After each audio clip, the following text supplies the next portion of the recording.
안녕하십니까. 성균관대학교 교육개발센터 이상은입니다.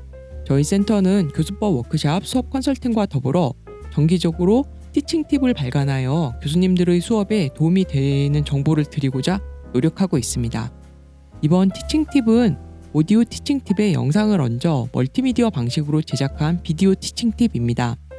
저희 도전에 에너지와 전문성을 더하고자 오디오 티칭 팁의 핵심 멤버이셨던 서울여자대학교 교수학습센터 서윤경 교수님을 모셨습니다.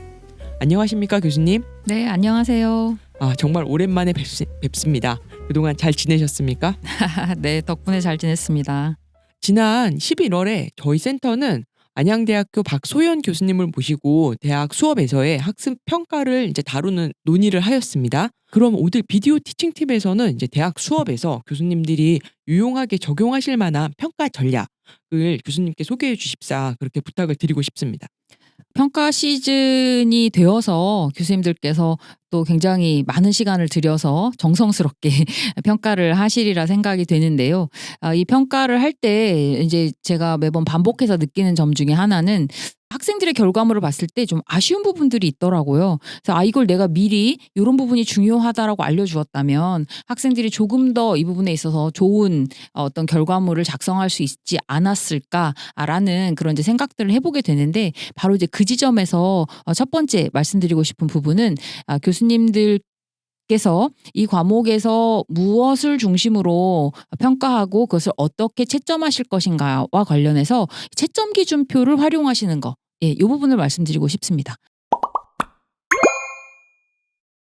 바로 이 채점 기준표는 이제 다른 전문 용어로 루브릭이라고도 합니다. 그래서 이 루브릭 채점 기준표, 이것을 활용하실 때 교수님들께서 좀 더 객관적이고 또 명확하게 평가를 좀 진행하실 수 있을 것 같습니다. 이 루브릭, 채점 기준표라는 거는 어떤 평가 요소에 반영을 하면 좋은 도구라고 할 수 있습니까? 네. 루브릭의 그 기본 구성 요소는 평가 항목과 그 항목별로 그 우수한 수행 수준을 기술해 주는 방식으로 구성이 되어 있는데요. 그렇기 때문에 교수님께서 구체적인 평가 항목을 구성을 하시고 거기에 따른 우수 수준과 그다음에 또 이렇게 부족한 그 수준을 잘 표현해 주셔서 그것에 맞추어서 객관적으로, 그리고 교수님이 가지고 있는 그 평가 기준을 되게 명시지로 바꾸어서 명확하게 표현해 주는 것이 바로 이제 루브릭이기 때문에 이 루브릭은 교수님의 채점 기준표로도 활용이 될 수 있지만 사실 학생들의 학습 도구로서도 굉장히 의미가 있는 그런 도구입니다.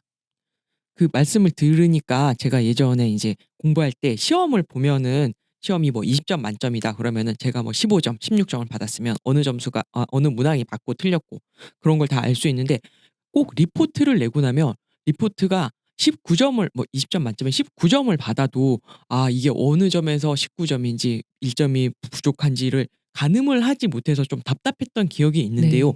그럴 때 이제 루브릭이라고 하는 걸 활용을 하십사 하는 네네. 건가요? 20점 만점의 보고서에서 교수님이 19점을 주셨을 때에는 분명히 그 감점이 된 요인이 교수님께는 있거든요. 그런데 그 교수님의 감점 요인이 학생들에게는 전달이 되지 않고, 그러니까 어떤 부분에서 감점이 되었는지를 사실 그 부분까지는 전달되지 않고 그냥 점수로 일정 감점이 된 결과만 봤기 때문에 학생 입장에서는 무엇을 더 보완해야 하는지, 무엇을 수정해야 본인이 더 잘 배우게 되는 것인지를 알 수 있는 방법이 없습니다. 그래서 그런 부분들을 고려했을 때 교수님께서 이 채점 기준표를 학생들에게 미리 공개를 하신다면 그걸 통해서 학생들이 좀 더 우수한 수준이 무엇인지를 알고 더 좋은 결과물을 만들어내는데 노력을 할 수 있기 때문에 전체적으로 보면 어떤 수업의 질과 수준을 높이는 데에도 도움이 된다라고 말씀드릴 수 있겠습니다. 그러면 이제 과제를 채점하시기 전에 미리 인제 루브릭을 만들어 두시고 설명을 해 주시는 게 필요할 것 같습니다. 왜 그러냐면은 학생들은 그렇게 텍스트를 긴 거를 잘 읽지 않게 되는 것 같아요. 저도 마찬가지고요. 네. 충분한 이해가 선행되어야 하는 것이 맞고요. 루브릭은 그런 척도형 문항의 어떤 그 단점을 일부 보완한 것이라고도 볼 수 있겠죠. 그래서 5점의 기준에 해당하는 요소가 무엇인지를 명확하게 표현해 두기 때문에 이 부분에 대해서 학생들과 소통하실 때 오해를 좀 덜고 더 정확하게 우수한 수준에 대해서 이야기하실 수 있는 근거가 마련된다라고 말씀드릴 수 있겠고요. 이 루브릭을 만들 때 학생들을 함께 참여시키신 것도 굉장히 의미가 있습니다. 그렇게 되었을 때 학생들은 본인들이 어떠한 부분에 더 노력을 해야 되는지, 무엇을 중요하게 생각해야 되는지 이런 부분들을 알게 되기 때문에 교수님과 소통하는 데 있어서도 도움을 받을 수 있겠죠. 그러면은 이제 과제 같은 평가를 하실 때는 루브릭을 만드시고 루브릭을 학생들한테 설명해 주시고 그때 이제 학생들 의견도 받아 주시면 네. 이제 잘 활용할 수 있다. 그런 말씀으로 제가 이해를 했는데 맞을까요? 네, 맞습니다. 네. 음. 그렇군요. 예, 잘 알겠습니다. 그러면은 대학에서의 수업 평가에 유용한 전략 첫 번째는 루브리고 활용으로 말씀을 해 주셨습니다. 그럼 또 다른 전략으로는 어떤 게 있을까요? 또 학생들이 이 평가와 관련해서 궁금해하는 부분 중에 하나, 팀 프로젝트, 그러니까 공동으로 한 작업 결과물에 대해서 본인이 어떻게 평가를 받을 것인가에 대한 부분입니다. 특히 이 팀 프로젝트를 진행하게 되었을 때 학생들이 항상 불편해하는 부분들이 팀원들의 기여도가 다 다른데 이것을 같은 점수로 받게 되는 그런 부분에 대한 불편함들을 많이 이야기하는데요. 그런 의미에서 팀 프로젝트를 운영하실 때 동료 평가를 실시하는 것에 대해서 말씀드리고 싶습니다. 저도 어떤 논문에서 봤는데 팀 이펙티브니스 효과성에 영향을 주는 요소들이 여러 가지가 있는데 무임승차, 네. 태만한 거는 반드시 줄여야 되는 요소라고 하더라고요. 그리고 그걸 줄이는 가장 좋은 방법이 동료 평가라고 하던데 동료 평가는 그런데 학생들이 좀 서로 이렇게 경계를 하게 만든다거나 혹은 뭐 감시를 하게 해서 교육적으로 좀 좋지 않은 역할을 할 수는 있지 않을까라는 우려도 있는데요. 네.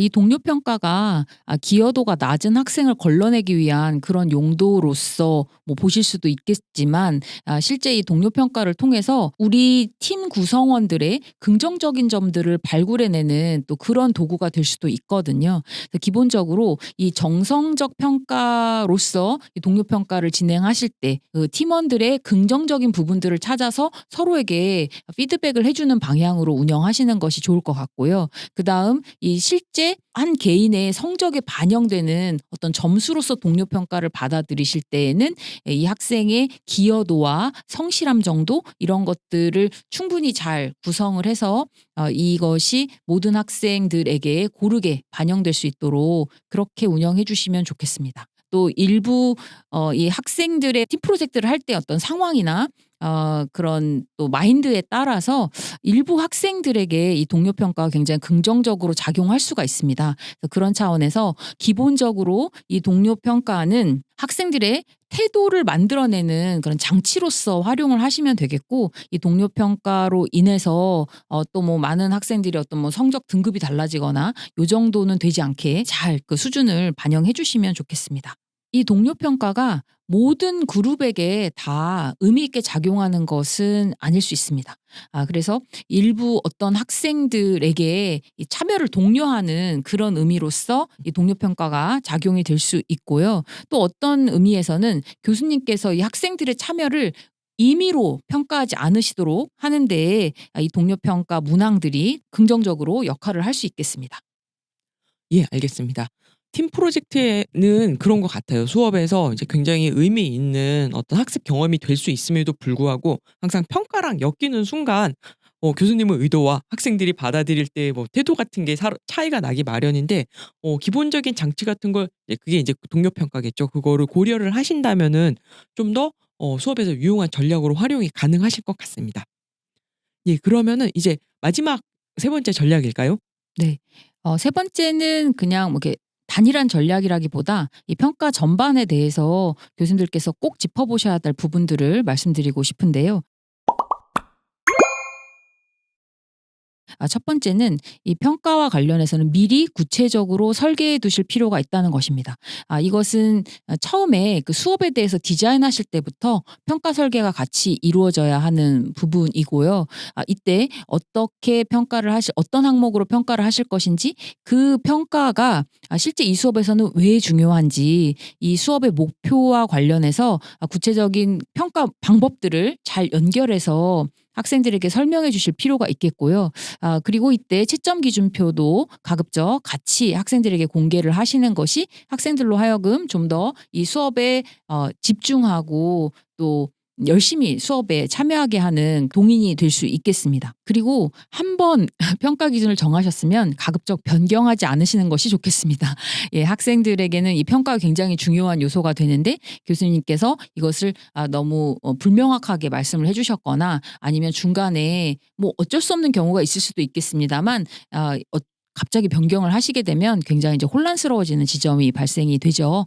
그래서 가급적 한번 설계하신 그 평가는 변경되지 않도록 이렇게 하시려면 일단 기본적인 틀을 잡아 두시고요. 이제 학기를 거듭할수록 교수님께서 정교화해 보시는 그런 과정들이 좀 필요하리라 생각이 되고 그다음 마지막으로 이 평가에 있어서 어떤 총괄 평가 수준의 이 결과 중심의 평가 요소만 반영하시기보다는 좀 다각도로 이 과정과 결과를 함께 평가할 수 있도록 다양한 방식의 평가를 적용하셨으면 좋겠습니다. 특히나 요즘처럼 온라인으로도 학습이 가능한 이런 상황 속에서 결과 중심으로만 평가를 하다 보면 이 과정에서 좀 불성실한 부분들 그리고 또 과정에서 어떤 학생이 열심히 그 학습에 임했던 부분들을 인정하지 못하게 되는 부분 요소들이 생길 수 있기 때문에 이 과정과 결과까지도 같이 평가할 수 있도록 하는 좀 다양한 방법들을 적용해 주셨으면 좋겠습니다. 예, 고맙습니다. 말씀을 듣고 있자니 그런 생각이 들었습니다.